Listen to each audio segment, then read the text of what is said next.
अभी हम लोग फ्रेंड फंक्शन का प्रोग्राम देख लेते हैं। तो हम लोगों को प्रोग्राम, सिंपल प्रोग्राम देखते हैं। फर्स्ट ये हम लोग फ्रेंड फंक्शन का मुझे 2 नंबर की एडिशन करनी है, यानी sum of 2 numbers. Sum of 2 number simple program है हम लोगों के पास सम ऑफ 2 नंबर्स का। तो सबसे पहले हैश इंक्लूड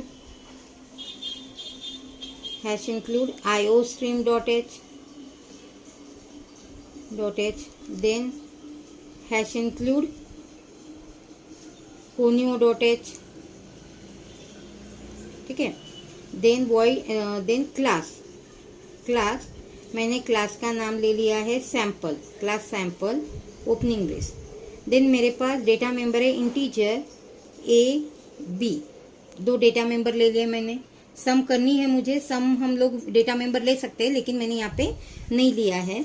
फिर मैं एक फ्रेंड फंक्शन ले लेती हूँ, जैसे for example frind friend void get method, बराबर है। हम लोगों को पता है अगर मेरा मेंबर फंक्शन फ्रेंड है तो क्लास यानी ऑब्जेक्ट हम लोगों को पास करना है एज अ आर्ग्यूमेंट। इसीलिए मेरे क्लास का नाम यहाँ पे आने वाला है यानी सैम्पल, और यहाँ पे आपको ऑब्जेक्ट पास करना है एस, बराबर है। और मैं इसे यहाँ पे सेमीकोलन दे देती हूँ, यानी मैंने जस्ट यहाँ पे इसको डिक्लेयर कर दिया। देन उसके बाद में नेक्स्ट फंक्शन लेना है मुझे पब्लिक सेक्शन, और मेरा फंक्शन है void show फंक्शन, बराबर है। शो फंक्शन में हम लोगों को क्या करना है, सम। तो यहाँ पे हम लोग इंटीजर सम डिक्लेयर कर लेते हैं। हम लोग ऊप्स में यानी C++ में डेटा मेंबर कहीं पे भी डिक्लेयर कर सकते हैं। ये हमारा ड्रॉबैक था सी लैंग्वेज में कि आप लोगों को जो भी वेरिएबल, डेटा मेंबर यानी वेरिएबल, जो भी वेरिएबल आपको चाहिए वो डिक्लेरेशन सेक्शन में ही डिक्लेयर करना पड़ता था, बराबर है। लेकिन ऊप्स में हम लोग हमारे डेटा मेंबर कहीं पे भी थ्रू आउट दी प्रोग्राम कहीं पे भी हम लोग डिक्लेयर कर सकते हैं। तो यहाँ पे मैंने इंटीजर सम ले लिया इक्वल टू, यहाँ पे मुझे क्या करना है a+b, बराबर है। यहाँ पे a+b ले लिया मैंने, और फिर इसको मैं यहाँ पे यानी शो कर देती हूँ, यानी सी आउट सम इक्वल टू और ऑपरेटर देके सम, और यहाँ पे हमने दे दिया है एंड एल, बराबर है। यहाँ पे क्या लिया है हमने एंड एल। यहाँ पे मेरा फंक्शन कंप्लीट, यहाँ पे मेरा क्लास कंप्लीट, यहाँ पे हम लोगों का क्लास कंप्लीट हो चुका है। अब यहाँ पे आ गया void मेन फंक्शन।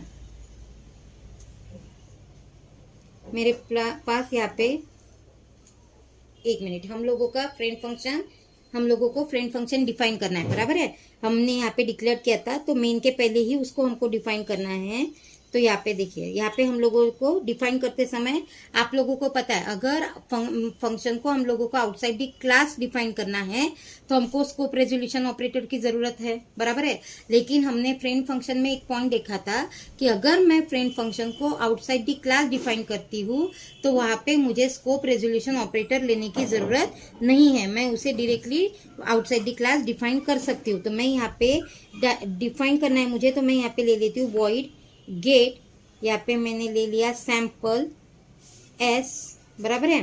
कर्सर अंदर, यहाँ पे मैंने मैसेज दे दिया सी आउट एंटर 2 नंबर्स,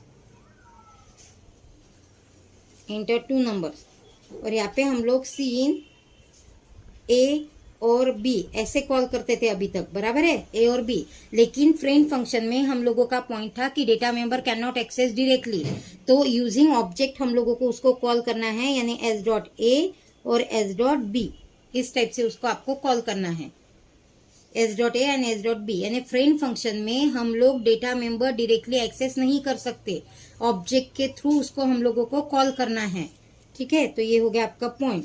फिर उसके बाद आएगा आपका void मेन फंक्शन। अब आपको ऑब्जेक्ट क्रिएट करना है सैम्पल क्लास का। मैंने यहाँ पे सैम्पल क्लास का ऑब्जेक्ट क्रिएट कर दिया s1। यहाँ पे मेरा सैम्पल का ऑब्जेक्ट था s, बराबर है। अभी हम लोगों को गेट मेथड कॉल करनी है, तो हमने एक पॉइंट बोला था कि फ्रेंड फंक्शन हम लोगों को कॉल करते वक्त ऑब्जेक्ट के थ्रू हम लोग उसको कॉल नहीं कर सकते, बराबर है। यानी नॉर्मल मेंबर फंक्शन के जैसे हम लोग उसको कॉल नहीं कर सकते। Friend function can not call as a normal member function, बराबर है। नॉर्मल मेंबर फंक्शन के जैसे हम लोग उसको कॉल नहीं करना है हमको, तो हम लोग उसको कॉल करते समय, गेट मेरा फ्रेंड फंक्शन था तो इसीलिए हम लोग गेट को ऐसे कॉल करेंगे, गेट और हमारा ऑब्जेक्ट का नाम, तो हमारे ऑब्जेक्ट का नाम क्या था, S1, बराबर है। और शो मेथड हम लोग हमारी नॉर्मल थी तो उसको हम लोग S1 डॉट शो मेथड ऐसे कॉल करेंगे और फिर मेरा क्लास यहाँ पे कंप्लीट, यानी मेन फंक्शन यहाँ पे कंप्लीट। तो इस तरीके से आपके फ्रेंड फंक्शन के प्रोग्राम आपको करना है।